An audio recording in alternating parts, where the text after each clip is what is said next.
Aku juga nggak mau. Alah. Aku takut. Itu ada coro-coro nakal. Nggak mau. Kemayu lanang wae kemayu.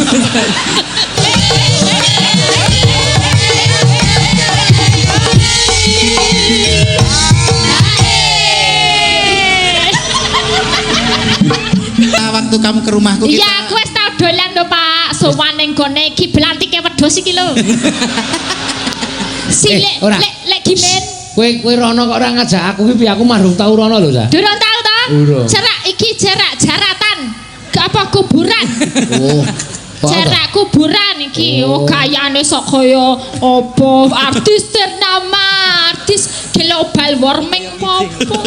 Oh, rupane kaya kejing ngono. Kok kejing? Lah, gaya banget kejing iki watu lho. Ya wis lumrahno. Lah kamu rak cerak kuburan. Elisa maro ning tekmu ki rak ya kowe darai kijing, man nggih kae. Padake leluhur iso meger-meger sehat bakas waras kok kijing. Oh, gayane iki lho aleman tenan alem. Syukur. Padahal ning omah ya sarungan, nganggo kaos seporet kae gayane goreng brambang. Brambange gesang, brambange gesang, brambange gesang. Brak sik Sa. Ya tenan. Elisa. Iya. Neneng omah kono ya muk nganu gayane kaya wong wedok ngono. Ho, tak kira wis gayane nganggo sarung sok maco kae. Keleke barang ono rambute. Kowe iki kaya le ngemat-matke tenanan ta, Sa? Ora. Terus aku langsung, Kowe iki halo meneng, Lek Kimen. Wah, belantek wedhus mundi kle. Oh kan ning bore, aku lagi goreng brambang. Wah, jajal goleng brambang barang. Elele brambang ki geseng, brambang ki geseng. Tetep mentele ra umum. Gayane Elisa. Aku takut ini. Gimana kakak? Kamu kan dari Sulawesi. Iya, Ini orang Jawa. orang Jawa. Kalau saat di sana di mana bumi dipijak di situ langit dijunjung. Kowe nganggo adat kono ora apa-apa ya apik. Nek ning kene kowe ngormati kowe iki nang ngono aku mertamu lho. Terus Oh, iya. elek-elek tuan rumahnya nganggepmu apa?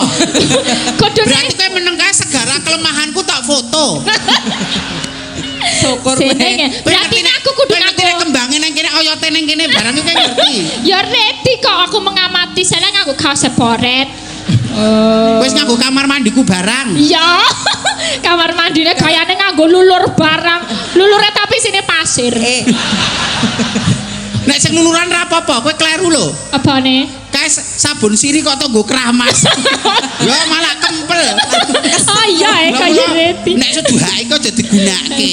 Ya jarene oleh nyilih. Wah iki apik iki ketoke langsung tak Sesuk nek jajal. silaturahmi ning nggon aku, Nggih. nderekke Pak Sino karo kanca-kanca dijak sisa. Nggih, berarti nganggo adat menjunjung adat karang nongko. Karang nongko.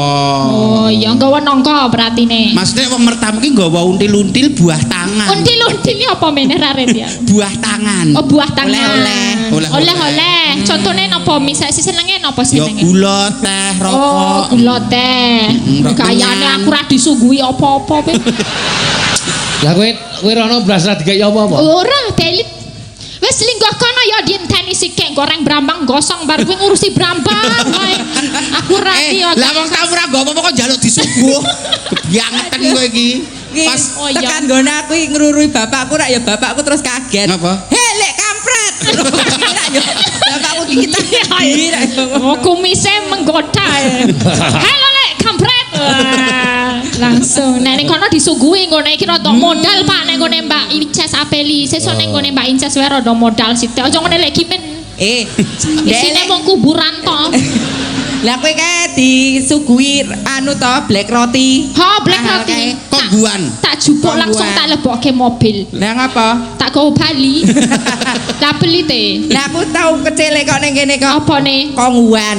Ha, Black tapi apa? ya roti aku jerone. Isine manggleng. Manggleng. Mending nek manggleng sok intip parang. Es tutuk-tutuk no, lek kowe gambar irangku. Lah leman. Kredibilitasku hancur mergo kowe. Lah. Kowe iki kan mau kok gur nesu wae iki apa gek bulanan apa piye kowe iki? Pancen wedane lekasan ngono ki kok Mbak. Lekasan kentir. Alah. Lah nek kuwi nek apa-apa aja konangan Elisa, carate dengaling-aling kok kuwi kok. Mesti Ya. dibabar wirang tekan ndi. Mbok aja buka aib sesama. Kan Iki duduk kudu aib. kenyataan Nah, yo. Dinggo pembelajaran kowe nek nampa tamu ki le apik ngono. Aku adoh-adoh he. Yo ngapura ya, Nduk. Lenang kowe ki lenang lho. Aku lali esokane. Lanang kok le arep. Lanang kok iki nek empuk to, Mbak? Kowe iki yo lanang aja cakep. Oh iya Yo lali deh. Nadyan wujude mung peksi. Ki ngapa ya, Lek? Peksi ki manuk. Oh, ayo kowe iki ngopo kok Nadyan wujude wong beksi. Men dramane itu. Oh, deklamasi. Manuk. Manuk ki peksi. Peksi ki manuk. Peksi ki manuk. Manuk podang ki unine piye sa? Raretine? Piye contone? Manuk podang unine piye, Lek? Podang unine tituit. Tituit. Kleru no. Lah apa? Sing bener. Engku-engkuan. Kok iso? Nyanyi manuk apa jenenge Risi Santelo. Siri sante lolo matu salelele manuke podang unine. Ku. Oh, nek manuk guwek. Manuk apa? Guwek. Iki Unine piye? ayo kowe manuk guwek to. Sing ana ning kuburane manuk guwek, manuk gagak. Nek suling munine piye, Lek? Berarti Mbak Mimin tuh anggap manuk gua. Ya engko nek bengi ndase iso mubeng dhewe 300 Das kok Adek kowe mengamati kaya ngono to? Kowe iki psikologis manusia apa psikologis kewan? lho saking telitine kok. Sing penting payu sing endi dinyanyi. Kondisi payu dinyanyi. Senadyan utu wong kene nek pelafalane iki lho iso cetha ngono ya. Vokal Lek. konsonan artikulasine tepat. Iya. Jangan mudah puas, tetap digali, Iya, dieksploitasi man yang perlu. Eksploitasi ki apa? Eksplorasi. Lah kan ya ngono kuwi bener kowe ngelingan apa ora sarjana S2. Oh, oke. Ya ternyata nyandak. Banji iki wegah kalah. Nggo nutupi bodho kuwi lho menengo. Aku agak habis pikir loh. Kenapa? Saya kok ya duwe pikiran, mulane kowe rupane kaya kijing. Nek omong gruwatun cegemel ora dipikir kuwi natoni apa ora kok. Natoni apa? Pokoknya duwe tato. Maksudnya ini jangan menyakiti hati. Oh, menyakiti Kalau kita hati. tidak bisa menyenangkan orang lain, paling tidak jangan pernah menyakiti hatinya. Nek kowe mau dari awal sampai akhir gentatoni dedek lho.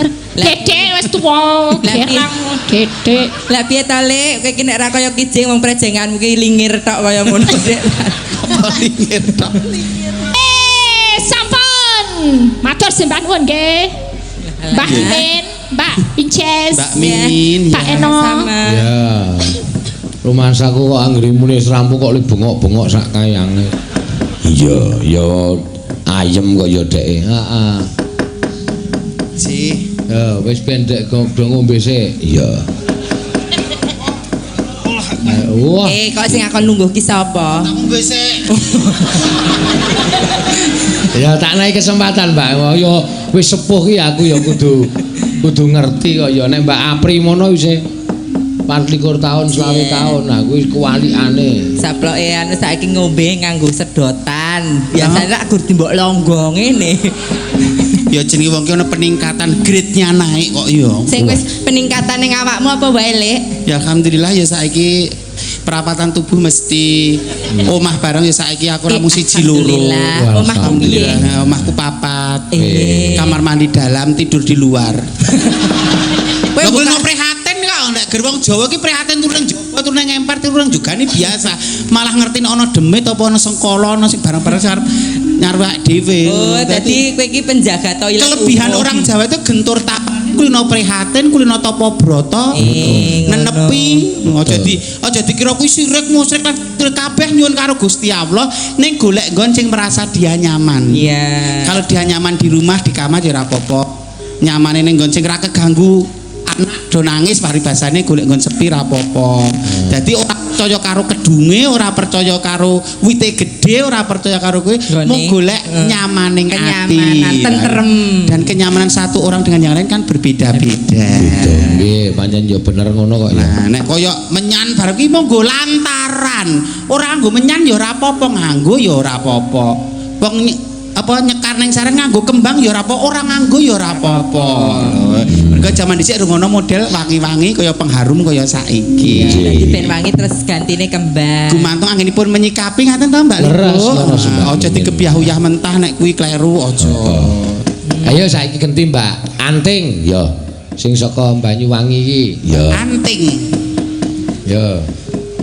Yo nak. Ki ana sing nyuwun gerajakan. Oh iya diaturake. Dibawani Ting. Ajar kenal karo Bude Mimin kene men Nggih, ya. sing dalu bule. Heeh, sing hati-hati ya nduk nyambut gawe. Nggih. Ah bocah saka Karang Pradesan kaya aku lan sliramu ning kota ki rak apa-apa serba anyar kudu ing tanggaping sasmita. Iya. Hati-hati nek ndek kenalan di-hati-hati. Nek wayahe pacaran sing sehat, nek mung singgolan ra apa-apa nek siji kuwi aja. Napa niku? Ya sing siji kuwi aja. Wong lanang ngadeg pulih wong wedok ninggal tatu Lah Lek- kula ditinggali napa? Lek ki men Eh, kon mlaku coba. Kon mlaku. Kene Dek Entin nyerak-nyerak Pak Desukimin. Anting. Kok Pak De? Oh, Dek Anting. Yo, Mlaku nyerak. nyerak Pak Desukimin. Iya. Atek ora demes ngono. Awake dhewe sing ora wedok asile mlaku di temlek noleh geget lati. Iya. temlek noleh geget lati. Nah. Lho, ngene men pamrih mon lawan jenis ki tertarik Iya. mergo body language Diajari. kita, body kita. Ayo baleni. Baleni ya. Dicontoh ki. Men ketok kowe anggun ngono lho Ting. Dadi Ya. temlek noleh geget lati. Nah, ayo ngono ajar. Heeh, dadi men pakaiane wis Jawa, terus gerak tubuhnya ya tetep Jawa. Lho. Ayo, wis halus ya. Temlek, noleh. Noleh geget lati. Lha niku. Heeh, ning iki jek kurang kewes sithik. Pripun? Ya rada luwes sithik, diperhalus, diperlembut. Nah, sinden ki ya kudu sing luwes. Luwes. Nah. Mula aku kandhani kanca-kanca iki iso Elisa. Ayo sikile. Nah, Kandhane pengen dadi sinden kondang, manut aku. piye? Siji suarane kudu becik. Ya. Upamane karakteristike ora patek apik kudu latihan, gula mentah kudu gladen. Wis tak omongke jangan pernah berpuas diri. Kaping Sinau pindho. saka Bu Prastiwi, saka Mbak Neti, Mbak saka Wahyu. Mbak Wahyu, kaya Ayu. Mbak Ayu lan sak piturute. Terus? Nomor loro cara berpakaian, packagingnya Nyari ro busana. Lah nyalira busana, tata rias make up, wajah, rambut lan body language. Nah, ta mudeng ta? Nggih. Si aja kakah ngono. Nggih. Nah, siji swara, loro packaging, Telu. nomor 3 nek pengen dadi sinden kondang kudu geleman. Kok kudu geleman piye to? Gelem nang wayangan, gelem nang jadilan. Nek sing ketelu kuwi Apa? sing ana ning awakmu iki gur siji tok Apa? geleman. Liyane kok ora eneng. Walah. Jenenge maido. Dan Semangat lho Antin. Pokoke mbok alon-alon ora iso rapi sampe. nyontoh saka senior. Ayo sikile. Nah, Angel. Kecengkal. Kecengkal niki pupune kegeden. Oh, punek. kempole gegeden. Oh, sesuk dipreske. Nenjing nggih. Ya. Iya, Nduk, bawa Banyuwanginan. Ya. Senenge Pak Sino ki aku ngene iki lho. Merekrut. Lah, merekrut sinden-sinden sing muda Baru bertalenta muncul. yang potensial, direkrut. Ya Nggih. nak Ak ngatur dhewe iki nek ora dikukup Pak Seno dadi apa? ora mung dikukup ya dikersake barang. Kapan kuwi wah jan?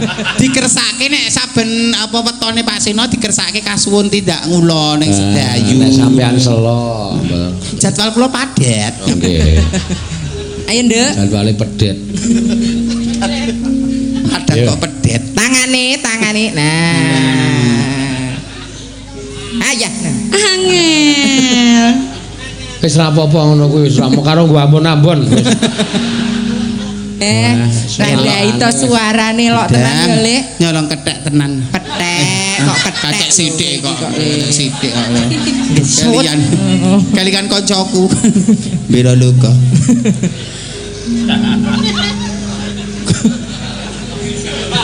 Entin ki kakan ngene iki ngantek nggon kelek ki suwek dondoman kabeh. Anting. Anting.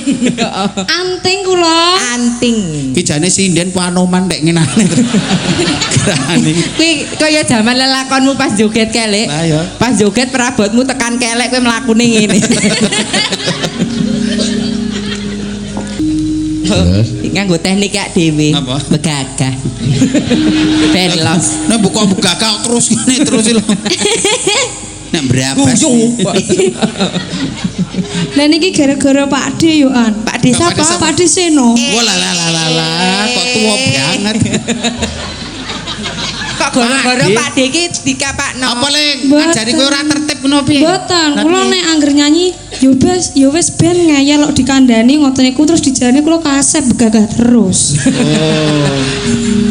Nek ya ora usah dicincingke lho ya. Ning Sumuke. iki nganggo sumuk. Ya ampun. Kok yang ngisore iki digawe kipas nek nu menisis. Lah niku didamel Pak D, gak oleh dijaluk. Nyo, tok kempitnya. Nek arep tok kempit ora apa-apa. Kok masuk angin lho kowe engko ting. Kula ya dikipasi. Ah, ora sudi. Ora pareng. Kenapa itu? Engko dedek masuk angin. Masuk angin. Lah ting jarikmu ngantek kaya wong Daud ngono kowe iki jan. Lah penyandang kok seralah lah. Sikile ngantek kok kimpul. Ya mending anting daripada kowe le. Nek gagas bocahe wis jan ora kalap saimit-imit. Nah. Lah piye? Kuwi urung kok. Engko bar limbukan tak rumah sana wis rampung gaweane. Terus ditengok nang kene iki depe copot. Kayak ngantuk ae gambleh-gambleh ngene iki. Asli aku. Ketoke gayane ndelok wayang karo huyang yuning merem. Lah kita sih bocah ra ya urung tahan melek dalu. Makane kula niku maklum ora apa-apa wis ben sing penting suarane apik gelem pentas niku wis. Iya. Bocah cek carane cek gladhen cek ning kebon pasinaon kok wis kudu nggih to. Kendel, Nduk. Nggo kebaya apik, nganggo rok ya apik, luwih apik ra nggo apa-apa. Kowe iki ajaran sesat kowe iki kok le. Yo. Atik sing kok genthuk. Ngajak gelut iki ayo.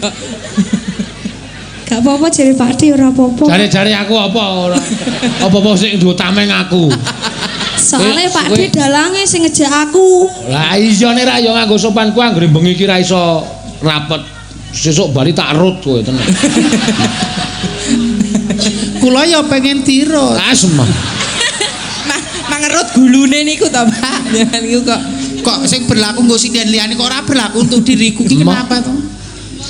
Lah kowe jalane buntu kok. Jalan apa ta? Oh, Lah. Ki malah tunggale Elisa iki. Nerake. Kowe wis do mulang sarang ku nerangke karo ngrekoso awake dhewe.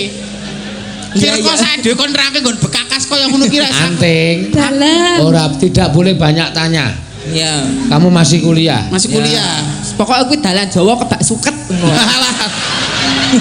Suket ning hutan. Heeh. Hutan belantara. Hutan belantara. Liwat dadak biyak barang kok. Gini. Kalian wis kebak. Guruki. Oh biasanya ming disaruk nggo sikil ngeten. Omonganmu lho, Pri. Yo kurang ajar Mbak Apri. Padake kirik. Kirik. Kire niku rak cilik. Lah niku pun tuwa ki. Ora yoga, ora kanca kabeh nek mbek aku kok banget. Ayo nok.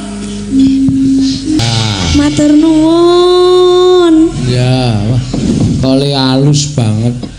Matur nuwun. Iya. Iya, Le. Bias keguguran meneh. Modal madul. Wis benake engko. Nek ya pancen wangun nek Mbak Apri jogetane wis dadi. Nggih. Sing siji kaya mentok melek. Wonge punya tes sendiri-sendiri. Nek wong ra senengi pancen ora kurangi panyacat. Ora sing ra seneng Pak. Ya banget kan ket mau dalem terus. Pancen karakterku ngene rada wanita-wanita maskulin kok nak. Maskulin ki gagah. Rada gagah. Lenang kok ora oleh gagah. Kira ya. Oh. Nggih, wajan apik iki mau suarane calon dadi apik bocah iki. Ya. Paton le mlaku rada rapet wae. Ayo. Ayo. Aja kok neng kene, neng transite ngono kok mlakuwe guyu. Iya, ya wis ben karan ciri khase kok ya, dandani alon-alon. Sinten ingkang kapiji menika? Mbak Ayu, Mbak Tatin karo Bu Prastiwi. Masuk. Monggo. Cocok. Goleke nggon. Nah, Bu Prastiwi iki nek nggon rupak ora kersa. Nah. Wis Monggo tetep. Bu Iya, Piai 3 sisan sekalian. Iya. Nih, diganti kuwi Bu Prastiwi. Monggo Bu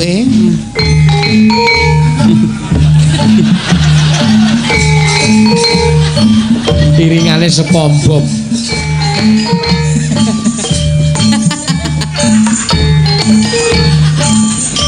Wis. Nggih, wah ya. Ki dadi sing dadi cheerleader utamane Bu Prastiwi dhewe wong melu. Lah iya kaya Sing- Bu Prastiwi ngarep, Bu Prastiwi Ibu ngarep. Iki lho Bu, yang pembantu surate lho Bu. N1, N2, N3 ember. N1, N2, N3 ember. Carane aku mbok-mbokane. Ya, pembokane engko Iki anake anak sing buah. payu sing endi engko setor. Padake apa lho kowe iki kok lho Mas. Oh, sing payu sing disetor ora. Sing Iya. Sing ra payu kae. Kok wis disisik, wong selerane dhewe kok nek wong ayu kulino nek pengen sing elek barang sapa ngerti. Ya ora ya. Ora ono bolongane. Senegrane niku lho. Ya sesuk dibur. Ora ono di. Iya. Monggo diaturake. Liwung, ya monggo. Ya. Kok malah ngatur cah cilik. Umange kesamplok. Ora kena cah itu sinden wingit kok ya. Iki sing gegirisi lho iki aja. Metu saka randu alas. Ora ngantek duka karemu lho, ora rungu. Ya. Prastiwi kok. Oh pun ngoten niku karep.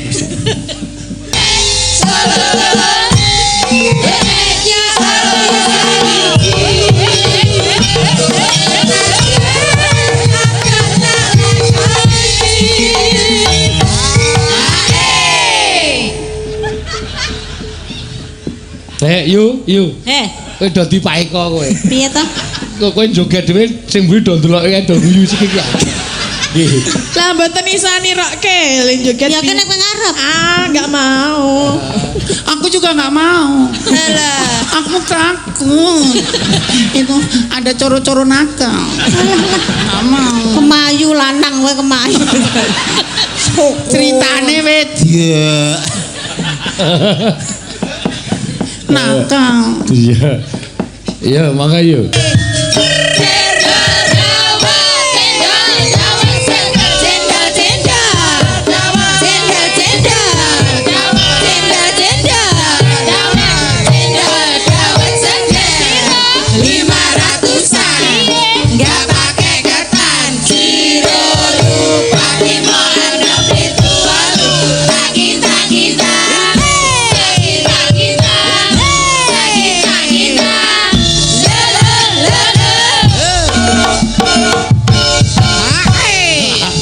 Apik tenan ya. Heh, Apik. dengaran ngalem. Bu Prastiwi joget iringane cendol dawet seger. Wah, masuk. Sendal apa? Dawet seger. Oh. Nah, Krungumu apa yuk? Cawet ya. Alah yo. Piye to sare? Dapat.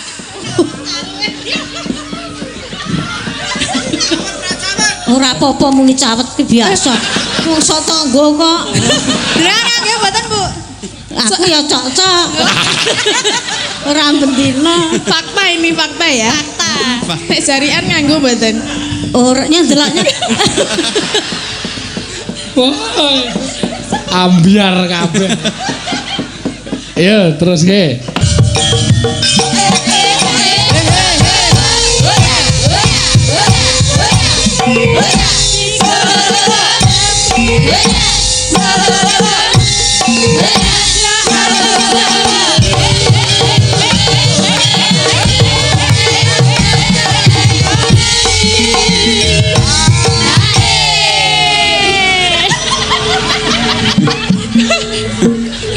kok nek kate geblak-geblak Lah ya. ngene apa? Le wong ana goyang kayang barang. Ayo piye sinden multi talent. Iya, nek men goyang-ayang wae biasa. Ngono ya, Brangkange kulino aku. Jebolan pura wisata. Padake. Ya, mangga. Sabtu. Bye.